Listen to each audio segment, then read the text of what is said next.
Hi guys, Asmo here, and I'm still recovering from Corona, so I'll try to keep this video a little bit short as I cannot speak for too long yet. But without further ado, here is a comprehensive list of my recommended League starter builds. As always, I suggest that you pick a build according to what content you want to do and what playstyle you enjoy.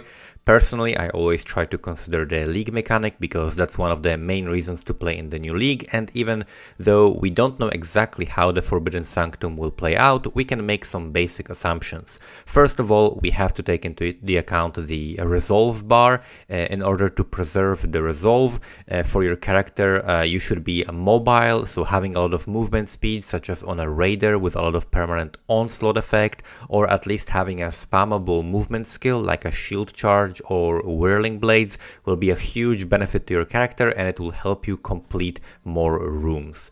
Other than mobility, your character should be able to do single target damage, as you will be fighting multiple bosses. There will be bosses at the end of the floor, which I expect to be a little bit harder than map bosses. I would estimate their difficulty to be somewhere around the logbook bosses, so ideally you want to play a build that can kill all of the non-Uber bosses to be safe and have an easier time doing the league mechanic. So mobility and basic bossing capability is what I would recommend if you're interested in doing the league mechanic on your first character, so I would keep those in mind. But now let's quickly go over the potential league starters. So number one is Venom Geyer. With the addition of a Venom Geyer, the skill looks very attractive as a league starter.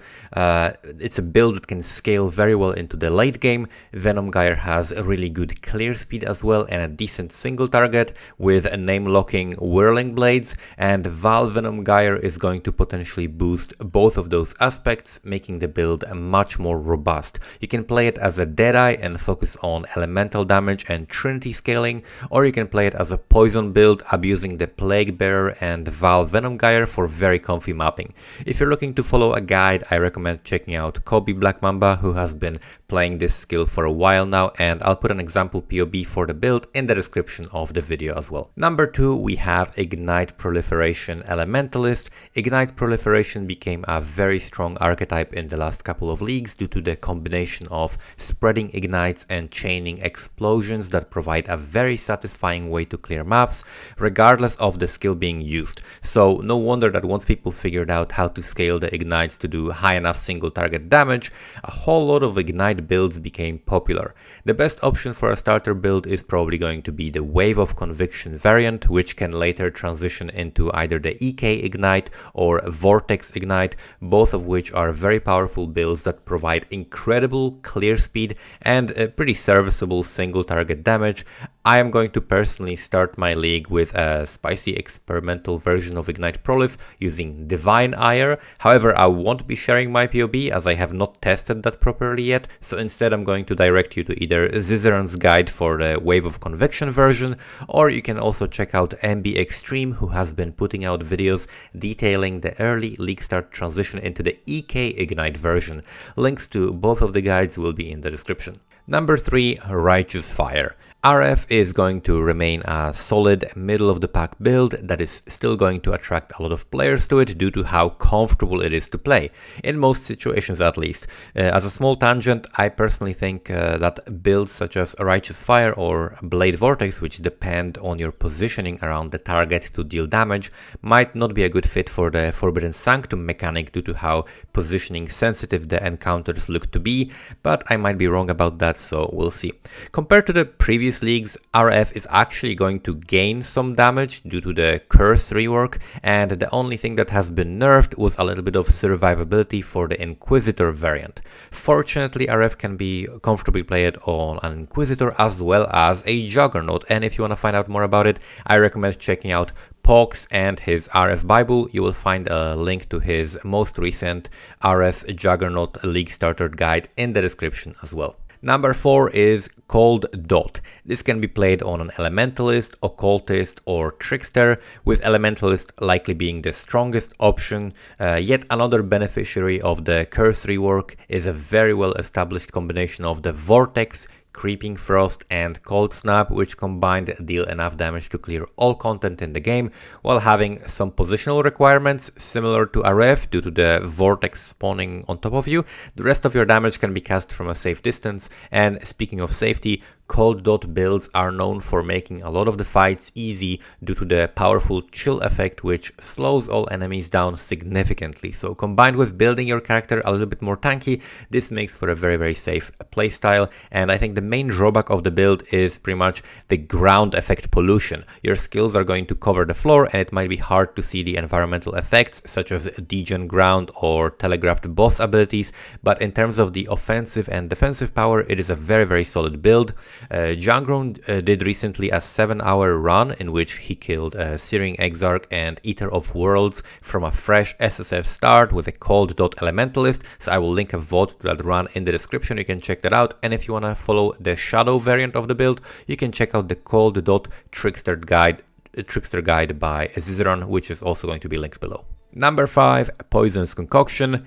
P-Conk is still going to remain one of the easiest builds to get going at the start of the league. The only change to the build in 320 is going to be the Curse rework, which makes it now much better to add temporal chains to your build as opposed to something like a utility mark. With temporal chains plus Despair, your single target damage is actually going to be better than before, and it was basically the only minor weakness of the build, so having that improved is very good for the build. These changes also make Occultist a little bit more attractive as an option than before, and I would put it now slightly above the Pathfinder. However, the Pathfinder version is still the smoothest to level with. I'm going to link a DS Lily's guide from the last league, since that version of the build already used Despair and Temporal Chains, which is definitely the correct way to set up the character in 320 to fully take advantage of the changes to curses. And at number 6 we have Seismic Trap Saboteur. Yes, if you're looking to rush bosses at the start and farm them on a limited budget, the Poison Seismic Trap Sabo is still the premier choice for that. The build has been done to death. However, recently Ventura has been working on a Seismic Trap Bible document, which has all of the information you would ever need about this powerhouse of a build. You will find the document linked in the description.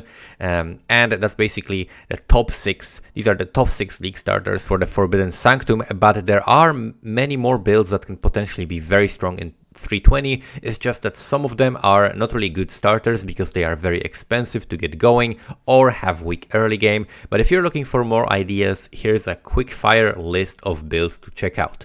Self-Chill Spark Inquisitor or Poison Spark Occultist. Spark is probably going to be really good for the new league mechanic due to the closed space encounters, so if you're looking to specialize in that, this is something to look into. Poison Caustic Arrow. The Poison variant looks really interesting with the addition of Val Caustic Arrow, which should work much better with the Poison CA than with the regular Chaos Dot variant. Bone Shatter Slayer. With the slight range nerf, it is still probably the best melee build. Corrupting Fever Champion. If you want a great clear speed and don't care about bossing early, this is a good option as well. Chaos Dot Occultist, whether ED Contagion, Soulrend or Bane, it's all looking very solid and simple to start the league with. Artillery Ballista and Blast Rain, super underrated combo with really smooth leveling if you know what you're doing. Self-Chill Explosive Trap Saboteur, another very well-rounded trapper build. And Absolution or SRS if you're looking for a safe minion starter build. And that's about it when it comes to the builds. I also wanted to give you guys a quick update about my loot filters. Just like every league, I'm going to be updating and modernizing all my leveling filters, which include the melee, caster and bow versions, as well as an early mapping filters, and posting them on my Patreon. So a big thank you to all my Patreon supporters. I appreciate every single one of you. If you're interested in getting my loot filters, you can check out the Patreon link in the description. And throughout this league, I'll be also updating my personal mapping filters and posting them there as well as they become stricter and stricter. Thank you so much for watching the video and have a great league start. See you next time.